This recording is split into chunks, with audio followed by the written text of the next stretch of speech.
Chers frères et sœurs bien-aimés de Jésus-Christ, on a souvent entendu, et on entend dire encore, que l'Église parle trop souvent du péché, et que cela est accusateur, culpabilisant, pesant, pénible. Alors c'est vrai que parfois on a trop et surtout mal parlé du péché, en oubliant de parler d'amour et de miséricorde. Et on voit bien qu'il faut toujours essayer de tenir l'équilibre, et on le tient, cet équilibre, en se centrant sur le Christ. Et c'est d'ailleurs le Christ, donc la parole de Dieu, qui nous parle du péché. On l'a entendu dans les textes de ce dimanche. Mais le problème n'est pas de parler trop ou pas assez du péché, mais le problème c'est d'en parler mal. Et le démon sait très bien y faire pour tromper les hommes et biaiser la perspective sur le péché. Et à ce sujet, je vous conseille comme petite lecture spi de Carême, La tactique du diable de C.S. Lewis. Qui l'a déjà lu? Trop peu. Trop peu. La tactique du diable de C.S. Lewis, l'auteur de Narnia, qui est une correspondance épistolaire entre un oncle démon et son neveu démon. Voilà, pour apprendre à mieux piéger les hommes, c'est-à-dire nous. Alors c'est vraiment très bon, c'est drôle, c'est fin, c'est subtil, et voilà, ça peut aider dans son combat et dans sa lutte. Alors justement, parlons-en de péché, de piège et de combat. De péché, tout d'abord, est-ce que vous savez, j'ai déjà dû le dire, peut-être certains le savent aussi, est-ce que vous savez ce que c'est la définition, le sens exact du mot péché? Il y en a qui savent? Bien. Manquer sa cible. C'est manquer sa cible. C'est ça la définition de péché, l'étymologie. Nous sommes créés par Dieu et pour Dieu, comme nous le dit le livre de la Genèse. Nous avons entendu, alors entre parenthèses, vous avez vu qu'il y a deux récits de la création dans la Genèse. Il n'y en a pas qu'un, il y en a deux. Le récit de la création de l'homme dans la Genèse. Alors lequel est le bon, vous diriez-vous? En fait, on s'en fiche. Deux récits, c'est génial. C'est génial parce que Dieu et la parole de Dieu ne viennent pas nous dire la réalité au sens scientifique et historique du terme, comme le pensent les fondamentalistes, vous voyez, en voyant les choses en 7 jours, etc. Ce n'est pas le but. C'est pas le but. Dieu et sa parole nous disent la vérité dans l'idée de sens, de pourquoi nous existons. Et les deux récits de création, en fait, se complètent pour nous aider à entrer dans ce sens de la vérité humaine, dans son rapport à Dieu, c'est-à-dire son origine et sa fin. Ferme la parenthèse. Donc nous sommes créés par Dieu et pour Dieu. C'est donc l'objectif et le but de notre existence. Vivre en Dieu, avec Dieu, pour voir Dieu. Et donc le péché nous fait manquer notre but, notre cible. Il nous détourne, il change notre route, il nous fait dévier, il nous divertit. Il nous dévie de ce pourquoi nous sommes intimement faits Dieu. Donc, chers amis, il est vraiment essentiel, vraiment, de faire de vrais, justes et bons examens de conscience chaque jour, chaque soir, de se confesser régulièrement pour vraiment ouvrir les yeux de son cœur, de sa conscience sur la réalité du péché dans notre vie. De voir tout ce qui nous détourne de Dieu, de notre raison d'être la plus profonde. Et ceci n'est pas facultatif, quand seulement on est bien luné, ou qu'on est motivé, que sais-je, non. Il en va de notre survie spirituelle, de notre vie avec Dieu, et donc de la préparation à la vie éternelle qui commence dès maintenant. Parce qu'après, il sera trop tard. Nous savons que nous sommes fragiles, et que nous pouvons tous partir demain pour l'autre rivage. Est-ce que nous sommes prêts? Sommes-nous assez vigilants?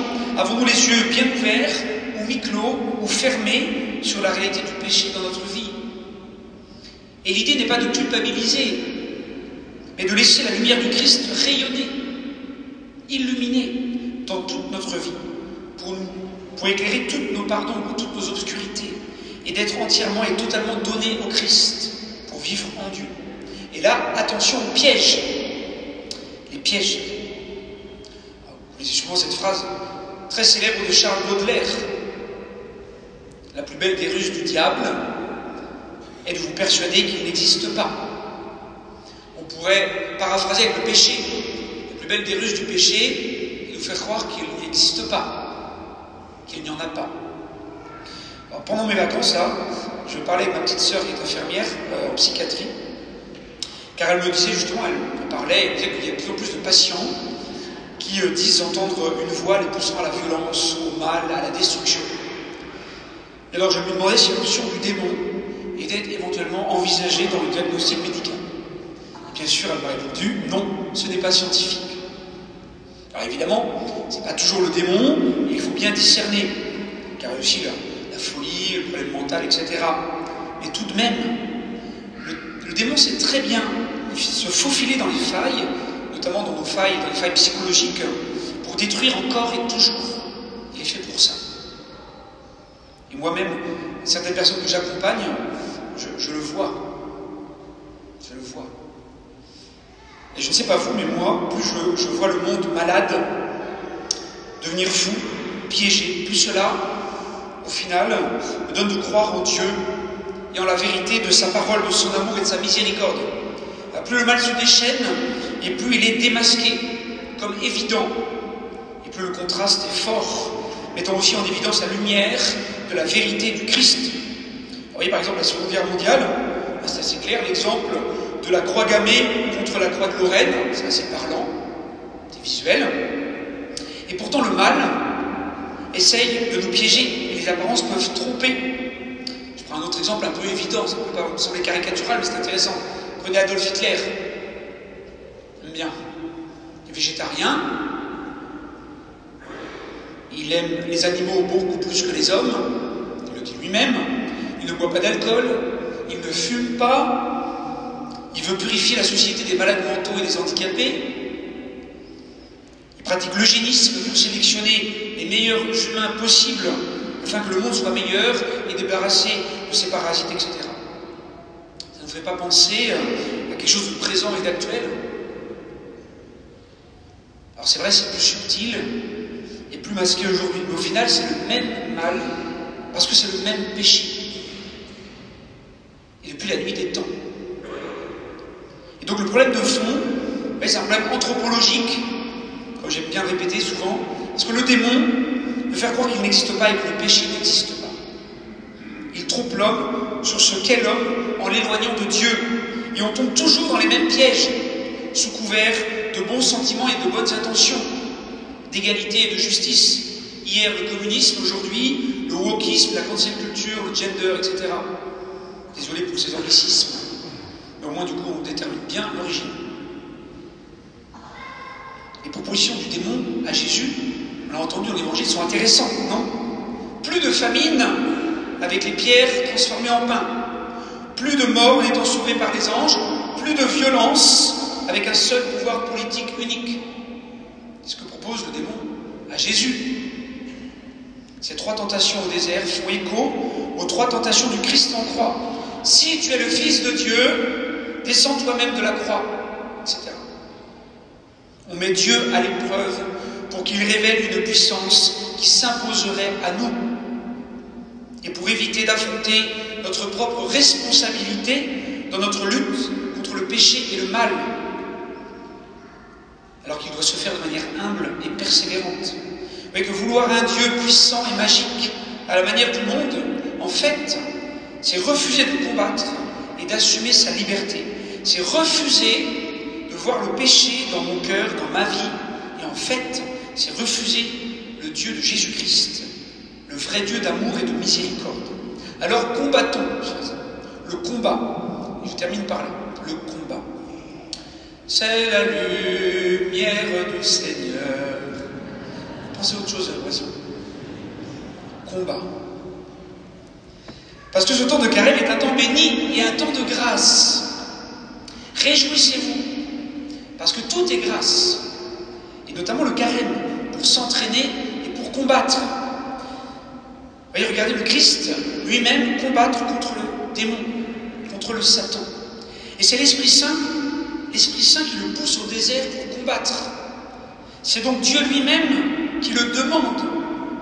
C'est Dieu lui-même qui veut que nous combattions. Il faut entretenir et cultiver en nous ce désir de Dieu en luttant contre ce qui n'est pas Dieu, ce qui ne vient pas de Dieu, ce qui ne conduit pas à Dieu. Et comment doit-on combattre, chers amis? Non pas nous seuls contre le démon, de manière frontale et directe, non, car sinon on est sûr de perdre. On est trop faible. Mais en passant par le Christ, en laissant le Christ combattre en nous, parce que c'est lui et lui seul qui est vainqueur. C'est lui et lui seul qui purifie, qui sanctifie, qui convertit. Encore faut-il l'accueillir, le suivre et le laisser faire. C'est Dieu qui combat. Et il faut entrer dans ce combat de Dieu contre le péché et contre le mal. Il y a une très belle antienne de l'office au temps du carême qui dit ceci, je vous chante, on va le chanter ensemble pour le retenir. Les yeux fixés sur Jésus-Christ, entrons dans le combat de Dieu. Ensemble. Les yeux fixés sur Jésus-Christ, entrons dans le combat de Dieu. Mes chers amis, c'est en combattant qu'on devient chrétien, qu'on devient fils de Dieu. Et on combat en laissant Dieu combattre en nous. Et on le laisse combattre en nous quand on ouvre les yeux sur la vérité de notre vie, sur nos parts d'ombre, pour qu'en confiance, nous laissions le Sauveur nous sauver, que nous laissions la lumière nous illuminer, que nous laissions la miséricorde divine nous pardonner.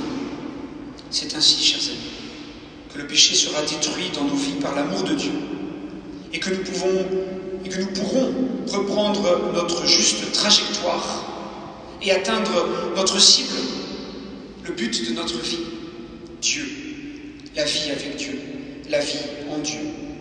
Alors laissons la puissance de vie et de résurrection du Christ envahir notre vie et changer notre cœur. Laissons-nous ressusciter. C'est le combat que nous devons mener.